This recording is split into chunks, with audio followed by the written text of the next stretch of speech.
Good morning, and welcome to your AIDailyPress morning podcast for February 9, 2026. I'm your host, Walter. Firstly, in Japan, Prime Minister Sanae Takaichi has secured a substantial victory in the country's recent election, with her Liberal Democratic Party poised to gain more than two-thirds of the seats in the upper house. This outcome is expected to strengthen her position and enable her to implement her policy agenda more effectively. Secondly, in the UK, Prime Minister Keir Starmer's Chief of Staff Morgan McSweeney has resigned over the controversy surrounding the appointment of Peter Mandelson as the UK ambassador to the US.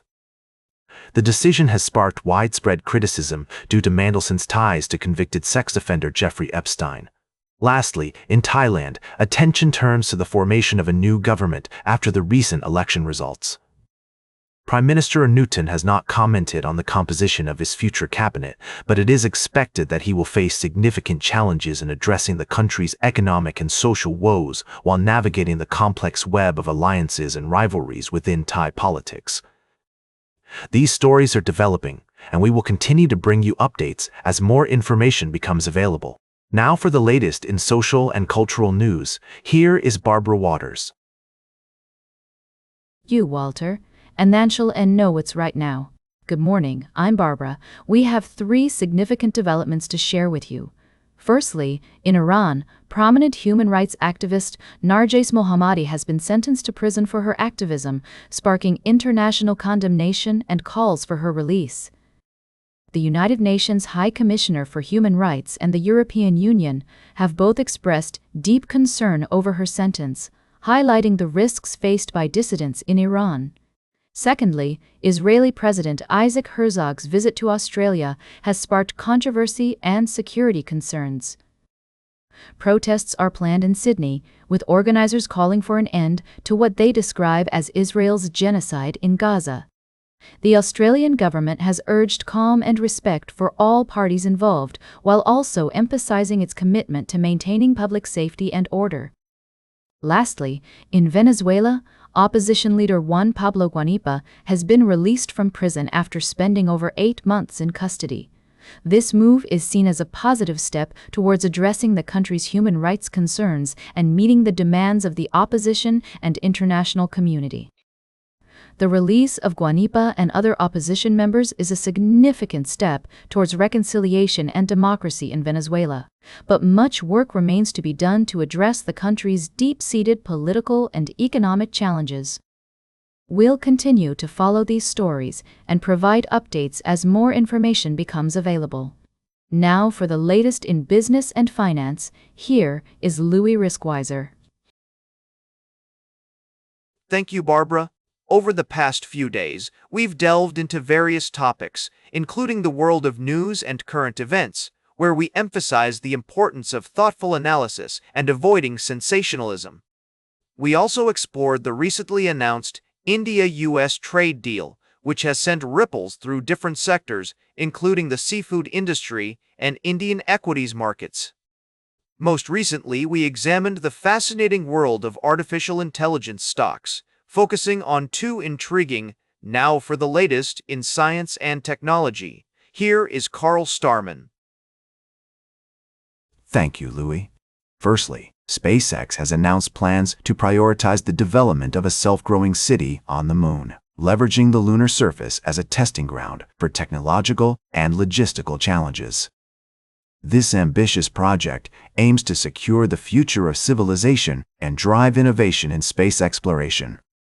Secondly, we're examining the bull case theory surrounding Rocket Lab Corporation, which suggests that the company's stock may be poised for significant growth due to its strategic progress, vertical integration, and deepening presence in the space market. With its Electron rocket reliably serving the small satellite market and the upcoming Neutron rocket targeting the medium lift category, Rocket Lab is well positioned for expansion. Lastly, we're discussing the implications of SpaceX's acquisition of xAI on the company's plans to develop space-based data centers, which are expected to be more energy efficient than their terrestrial counterparts. These facilities will play a critical role in supporting the growing demands of artificial intelligence and computing power.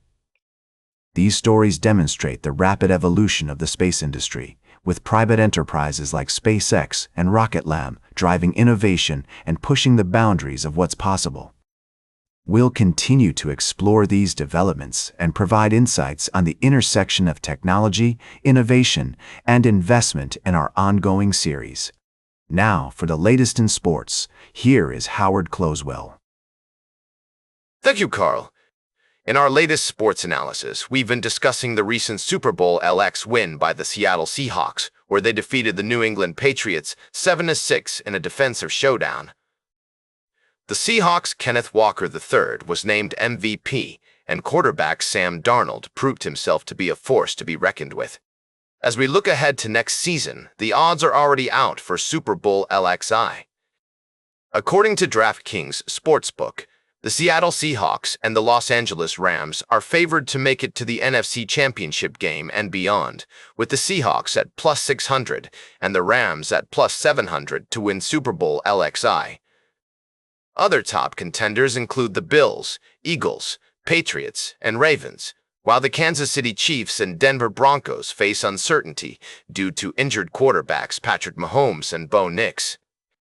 The NFC is shaping up to be a highly competitive conference, with several teams vying for a spot in the championship game.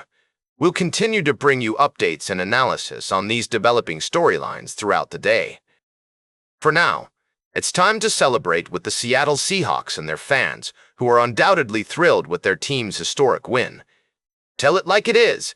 The NFL is always full of surprises, and we can't wait to see what next season has in store. Now for the latest in travel and human interest, here is Charles Curl. Thank you, Howard. Firstly, in Switzerland, a fire broke out at a memorial for the victims of the La Constellation Bar blaze in Crans, Montana, which claimed 12 lives on New Year's Eve. Fortunately, no one was injured in the memorial fire, and the investigation into the original blaze is ongoing. Next, we're reporting on a devastating building collapse in Tripoli, Lebanon, where at least 6 people have lost their lives, and many more are injured or trapped under the rubble. The rescue efforts are underway, with emergency responders working tirelessly to search for survivors. Lastly, we've been following the story of former bar owners in Crans, Montana, facing charges of manslaughter, bodily harm, and arson by negligence in connection with the La Constellation blaze. We'll continue to monitor these developments and bring you updates as more information becomes available.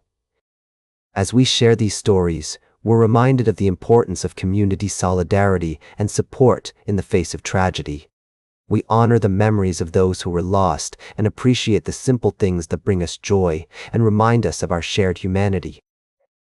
Now for the latest in fashion and entertainment, here is Joan Streams. Thank you, Charles. I've got the scoop on the latest news and entertainment, and it's a doozy. First up, we've got Marvel's latest release, but not so fast. I'm actually talking about the new Marvelous sequel, The Adventures of Cliff Booth, starring Brad Pitt. The trailer just dropped during Super Bowl LX, and let me tell you, it's a wild ride. David Fincher is at the helm, and with Quentin Tarantino's script, you can bet your bottom dollar it's going to be a gritty throwback to 1970s Hollywood. Next, we've got some not-so-great news about AI-generated content. Darren Aronofsky's new series, On This Day, has been met with harsh criticism for its poor visual quality and uncanny character depictions. It's a cautionary tale about the challenges facing AI-assisted filmmaking and a reminder that audiences still value human-crafted nuance in storytelling. And finally, we've got some exciting news about Marvel. Just kidding, darlings. I'm actually talking about the upcoming release of a certain someone's new film. Nope, not telling. But seriously, folks, it's all about the intersection of technology and artistry, and how that's changing the entertainment landscape. Now for the latest in nature and environment. Here is David Nature. Thank you, Joan. Firstly, a new study has revealed that Kemp's Ridley sea turtles possess a unique auditory system, allowing them to detect sounds at frequencies previously thought to be beyond their range. This discovery has significant implications for our understanding of sea turtle behavior and social structures, and could inform more effective conservation strategies to protect these critically endangered creatures. In related news, researchers have also found that Kemp's Ridley sea turtles are able to hear sounds produced by industrial operations in the ocean, such as oil and gas drilling and vessel traffic. This raises concerns about the impact of noise pollution on these animals and highlights the need for continued research and conservation efforts to mitigate any negative effects. Lastly, a wildlife conservation exhibition has showcased the importance of protecting our planet's most vulnerable species, including the Kemp's Ridley sea turtle. The exhibition emphasizes the interconnectedness of species and ecosystems and encourages visitors to re-examine their priorities and strive for a more sustainable coexistence with the natural world.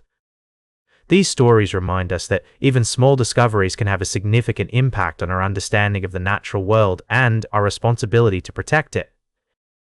We'll be exploring these topics in more depth throughout the day, and that completes our morning podcast for today. Thank you for listening. Until this evening, I'm David Atanacher for AI Daily Press, the world's most unbiased news source.